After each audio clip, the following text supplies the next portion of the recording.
Est-ce que vous êtes de bonne humeur ce matin, mes pirates adorés? Ah, c'est le début de semaine, donc des fois on dit le lundi, je suis un peu chafouin, je suis un peu chagrin. Et pourtant, cette semaine, si vous, vous savez qu'on est, on est dans une période où la semaine dernière, on a appris en formation à être une vraie femme épanouie. Cette semaine, ça se prépare, c'est comment être un homme qui finalement, on va pouvoir récupérer sa femme en clé existentielle. En tout cas, comment redevenir un homme, ça nous fait plaisir, voilà, on le fait.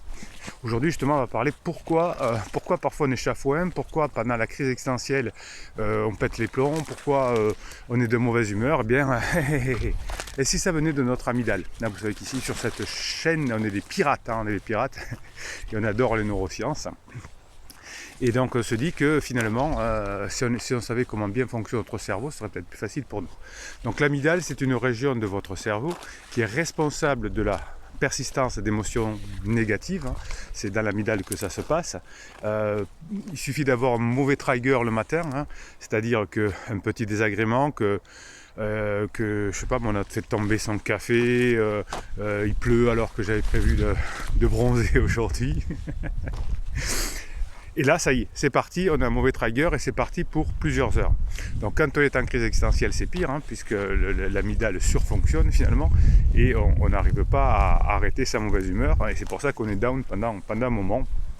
Il y a des périodes de la vie où l'amygdale fonctionne plus fort que d'autres.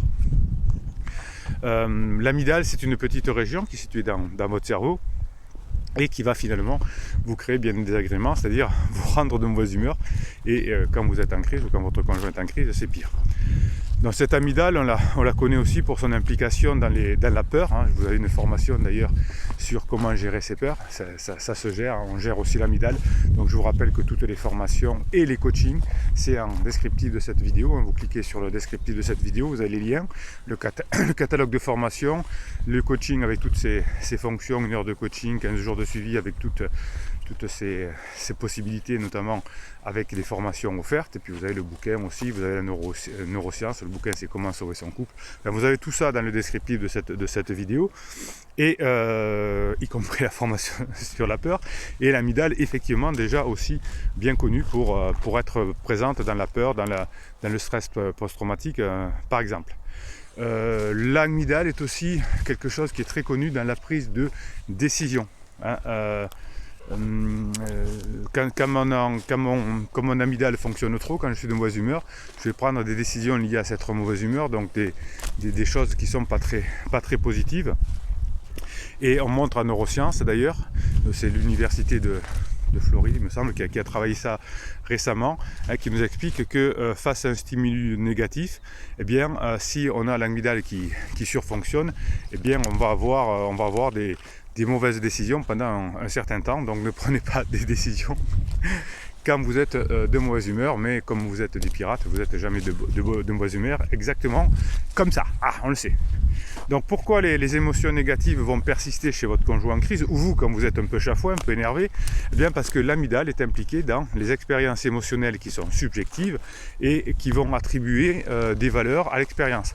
Alors en principe, on devrait attribuer des valeurs un peu neutres à l'expérience et en faire quelque chose de positif. Mais quand on a une persistance de l'activité de l'amygdale qui est trop importante, eh bien cela va conduire à des expériences émotionnelles plus durables et qui peuvent être liées d'ailleurs à une auto-évaluation du bien-être. Et quand l'amygdale fonctionne trop, eh bien par exemple quand je suis en crise, je vais croire que rien ne va, que je me souvenir que des choses qui ne vont pas dans mon couple, je vais croire que ça vient de vous, cher pirate, que je suis pas bien, etc. Heureusement, prenez on se calme. Heureusement, à la fin de la crise, effectivement, l'amygdale redevient tout à fait normale. Hop, attends, je vais me faire pas percuter par une voiture. Non. Ah, ça aurait pu faire un buzz, les pirates. Le capitaine des pirates renversé pendant qu'il apprend à ses pirates à se servir de leur amygdale. Bon, ça aurait fait du buzz, mais bon, c'est raté. Donc, donc on sait aujourd'hui relier en neurosciences effectivement la persistance de l'activité de l'amygdale et le bien-être ou justement le mal-être. On a suivi depuis 1995 la santé physique et mentale de participants, donc 52 volontaires 2 tiers de femmes, je crois que c'était 1 tiers d'hommes. Bon, des fois on ne peut pas faire le panel que l'on veut, ce serait mieux de faire 50-50, ça serait plus équilibré. Et on les suit et on les soumet en parallèle à des observations de leur amygdale par IRM. Et durant cette IRM, les participants sont exposés à des images négatives, hein, des violences, des choses comme ça, des crises existentielles ou des images plutôt positives. Et ensuite, on montre une émotion, une façade, une face neutre, on va dire. Bien bon, c'est des banques d'images que l'on a en neurosciences. Et donc finalement, on peut observer comme ça l'activité des cerveaux, tandis que on expose nos participants à des images positives et des images négatives. Donc si on recoupe toutes les données de ce questionnaire de bien-être et de stress, eh bien on peut mettre en évidence le rôle majeur de l'amygdale, surtout d'ailleurs du côté gauche. Et parmi les participants, la plupart montrent une activation continue et persistante de l'amygdale gauche après avoir vu des images négatives. Donc là, c'est plutôt des personnes qui ne sont pas bien dans leur vie, qui sont en crise existentielle. Et à l'inverse, chez d'autres participants, l'activité de l'amygdale n'a pas persisté après le visage d'émotions négatives et la réponse émotionnelle s'est normalisée plus rapidement. Vous pensez à comprendre qu'on peut aussi maîtriser le fonctionnement de son amygdale, hein, si vous vous formez, si vous faites beaucoup de neurohypnose, etc. Vous allez apprendre rapidement après un choc à revenir résilient, hein. C'est le principe de la résilience, mais ça se travaille et ça se fait pas tout seul. Alors il y a des personnes peut-être qui peuvent avoir un coup de chance une fois sur 1 million que ça revienne tout seul, mais en général c'est du travail avec des TCC, avec des formations, avec la neurohypnose, avec les coachings, etc. Concrètement, finalement, le fait de voir des images négatives a teinté l'émotion de certains participants de façon durable. Et ce qui est étonnant, c'est qu'on a vécu au fur et à mesure, on a vu au fur et à mesure les participants évoluer. Certains arrivaient à mieux gérer leur amygdale au fil du temps, c'est les personnes qui travaillaient sur eux. Et au moment où les personnes étaient d'ailleurs en difficulté dans leur vie, en crise existentielle, eh bien, on s'apercevait à ce moment-là que l'amygdale était beaucoup plus forte, enfin était beaucoup plus prégnante, et on arrivait beaucoup moins bien à gérer notamment les émotions négatives et les émotions positives persistaient moins longtemps. Donc cette amygdale dont le rôle est décrit finalement, hein, dans la peur, dans le danger, a la capacité notamment pendant la crise existentielle de se faire déborder et donc entraîner pendant la crise existentielle des émotions négatives persistantes. Pendant la crise existentielle, donc, les individus avec une plus grande persistance de l'amygdale vont voir les moments négatifs amplifiés, prolongés, sans rapport finalement avec le trigger initial, hein. Le moindre truc peut les énerver pendant longtemps. Donc en fin de compte, la persistance de l'amygdale qui pourrait entraîner plus d'effets négatifs et moins d'effets positifs pendant la crise existentielle peut être mesurée donc finalement par IRM. Et ce lien entre le cerveau et le comportement d'une personne en crise dans l'amygdale gauche va affecter effectivement son quotidien sur le long terme. Donc on est allé plus loin ensuite dans ces expériences et on a aussi vu avec des IRM à haute résolution qu'un tel processus, le processus évidemment de mauvaise humeur, on va le dire comme ça, non seulement est affecté par l'amygdale, mais aussi par d'autres réseaux cérébraux qui sont distribués à plusieurs endroits et pas dans une seule région, il n'y a pas que l'amygdale. Donc on verra dans l'avenir ce qu'on peut trouver encore avec les neurosciences, mais on sait effectivement que pendant la crise existentielle, l'amygdale gauche est beaucoup moins bien gérée, sauf si effectivement avant la crise, la personne a travaillé sur elle, après à faire de l'hypnose, a travaillé sur son comportement, a fait des formations, etc. Donc là, elle va savoir mieux gérer, mais si elle ne sait pas gérer, eh bien c'est l'explosion. Et en attendant la fin de la crise, vous en prenez plein la figure. Et si vous êtes en crise, eh bien, vous savez que ça va passer. Donc les ados notamment, hein, ont une amygdale... comment dirais-je, un fonctionnement de l'amygdale qui est très particulier, et quand on est autour de la crise de la quarantaine, c'est la même chose. Voilà, alors qu'est-ce qu'on fait dans ces vidéos? Bien, avant de parler de vos commentaires, parce que vous êtes une bande de pirates, une communauté, donc vous écrivez sous ces vidéos en commentaire tous les jours, et puis je vous donne des réponses, hein, à la fin de chaque vidéo. Ah, c'est bon ça. Et puis juste avant, comme une communauté des pirates, vous m'envoyez des mèmes, hein, des mèmes. Et d'ailleurs, on va faire un concours. Tiens, on a pris la décision dans le live de vendredi. On va faire un petit concours. Mettez-moi les mots qui ressemblent à cette communauté. Alors déjà, David a commencé à faire un essai. Vous avez dans une image qu'il a faite dans le Telegram qui a dû paraître vendredi dernier de mémoire. Et ben, il a mis des mots comme ça, il en a fait un nuage, hein, ça s'appelle un nuage de mots, crise existentielle, pirate, enfin vous voyez, patience, enfin, c'est excellent ce qu'il a fait. Donc je vous laisse aller le voir. Ben, mettez-moi en commentaire les mots qui résument notre communauté et peut-être que David nous en fera un mème et on le remercie par avance. Alors vous savez que cette semaine, c'est la formation de comment redevenir un homme et comment être un homme en séduisant, en reséduisant sa femme en crise. Qu'est-ce qu'attend une femme en crise pendant sa crise? Donc je vais privilégier les mèmes hein, qui traitent du sujet. Un vrai homme ne séduit pas plusieurs femmes en même temps, mais plusieurs fois la même. Ça c'est bon. Hein, mesdames, vous dites, ah bah oui, mais ça, il faudrait que Bruno il le dise à mon criseux. Ben oui, les pirates, nous, on est comme ça. Hein. La grandeur d'un homme se mesure à son degré d'humilité. C'est très bon aussi, hein, ça on en parlera dans la formation, l'humour, l'humilité. Hein, si vous savez comment reséduire votre conjoint, comment vous comporter un homme, ça sera beaucoup plus facile.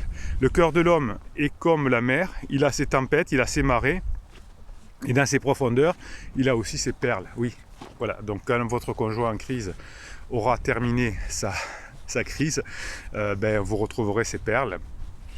Alors si la personne, le couple sera meilleur parce que vous allez rentrer en phase 4, et puis si la personne a profité pour travailler sur elle-même, elle sera peut-être même mieux qu'elle était avant. Beaucoup d'hommes pensent que les femmes veulent de l'argent, des voitures et des cadeaux. Non, ça c'est plutôt les hommes qui veulent ça. Mais une vraie femme veut l'effort de l'homme, son temps, sa passion, sa loyauté, son sourire, et qu'il décide seul de faire d'elle une priorité de sa vie. Ouais, ça vous rend folle, mesdames, parce que votre conjoint en crise ne fait pas de vous sa priorité de sa vie, effectivement.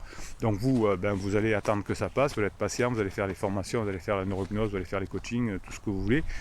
Et ensuite, dans la phase 4, ça ira beaucoup mieux, effectivement, toutes les crises existentielles se terminent. Effectivement, messieurs, vous avez compris, une vraie femme veut l'effort de l'homme, son temps, sa passion, sa loyauté, son sourire, et qu'il décide de faire d'elle sa priorité. Donc vous avez compris comment vous préparer à récupérer votre femme une fois qu'elle aura terminé sa crise. Allez, un message de Goldie. Alors Goldie, on y va, c'est parti, hop. Mes enfants grands viennent de rentrer de chez leur père. Alors grand, je ne sais pas ce que ça veut dire. On est grand à partir de 3 ans, je sais pas.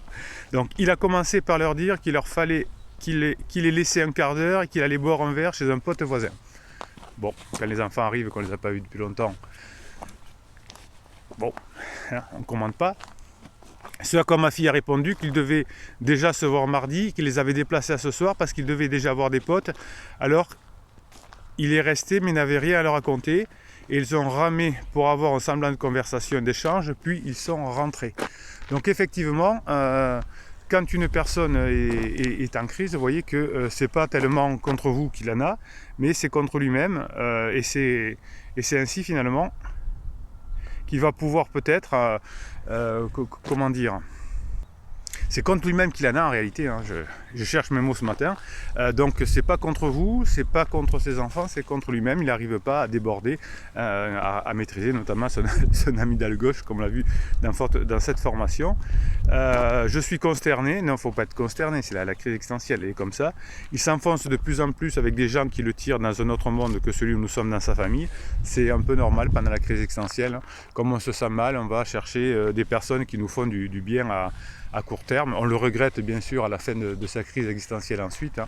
Mais pour l'instant, vous ne pouvez pas faire autre chose si vous formez à la formation sur la patience par exemple.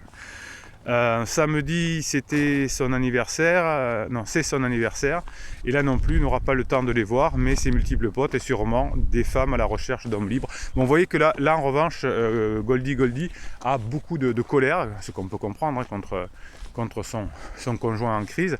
Alors je vous rappelle que tant que vous avez de la colère, tant que vous avez de la peur, hein, c'est des murs la colère et la peur, donc vous ne pourrez pas récupérer votre conjoint, hein. Vous pourrez le récupérer. Alors pour Goldie qui est une femme, si vous faites la formation qui est parue la semaine dernière sur retrouver son statut de femme, si vous faites ce qu'attend votre conjoint quand il est en crise, vous y arriverez. Mais si vous êtes en colère, comme vous le dites là, alors évidemment hein, que c'est débile. Alors autant on le tolère chez des ados qui disent il faut que jeunesse se passe tout ça. Chez les adultes, c'est plus compliqué. Il y a chez nous des bars clandestins qui ouvrent quand même pour certaines personnes triées sur le volet dont il fait partie. Oui, il y a toujours des personnes un peu différentes qui ont rien compris, qui sont restés enfants, qui sont restés ados. Qu'est-ce que vous voulez que j'y fasse? Cette crise est tellement longue. Oui, une crise c'est longue, tout le monde le traverse. On en traverse 3 dans sa vie avec des violences plus ou moins inscrites. Votre mari n'a pas l'air très bien construit, il a l'air d'être enfant, ado, donc ça va durer. Je me détache, mais je suis triste de voir ce qu'il fait à votre famille. Ben non, vous n'allez pas être triste. Enfin oui, on peut comprendre la tristesse évidemment, mais vous êtes en plein dans une crise existentielle. Si vous faites ce qu'il faut, vous allez récupérer votre conjoint. Ben, si vous ne faites pas ce qu'il faut, ça peut mal se terminer en divorce, comme beaucoup de divorces, si on ne fait pas ce qu'il faut. Hein, c'est assez simple. Si on fait ce qu'il faut, ben, on arrive à s'en sortir hein, avec ce qu'on explique dans ces vidéos, dans les formations, dans les coachings, etc. Il n'y a pas de raison de ne pas s'en sortir avec le temps. Mais effectivement, vous avez raison. Si on est énervé, si on est en colère, si on a peur, et si on veut se venger, si on a un ego et si on n'est pas patient, ben, c'est vrai que il y a encore des divorces, mais voilà, c'est souvent qu'on ne sait pas faire. Interrogez les personnes qui ont divorcé, vous verrez qu'ils ont commis beaucoup d'interdits, l'un et l'autre. Et s'il y en a au moins un des deux qui fait plus d'interdits, ça augmente considérablement les chances d'y arriver. Voilà, allez, mettez-moi des pouces en l'air, mettez-moi des commentaires pour que cette vidéo soit proposée à de nouveaux pirates. Plus on est de pirates nombreux, plus on est fort, plus on a de l'énergie, mais mieux c'est. Abonnez-vous à cette chaîne bien sûr, mettez-moi des mèmes que pour le canal Telegram Bruno Marchal, et puis vous avez les descriptifs dans ce descriptif de cette vidéo. Descriptif, Bruno on articule. Eh ben, vous avez les formations dans le descriptif de cette vidéo, vous avez les formations et les coachings. Allez, passez une bonne journée.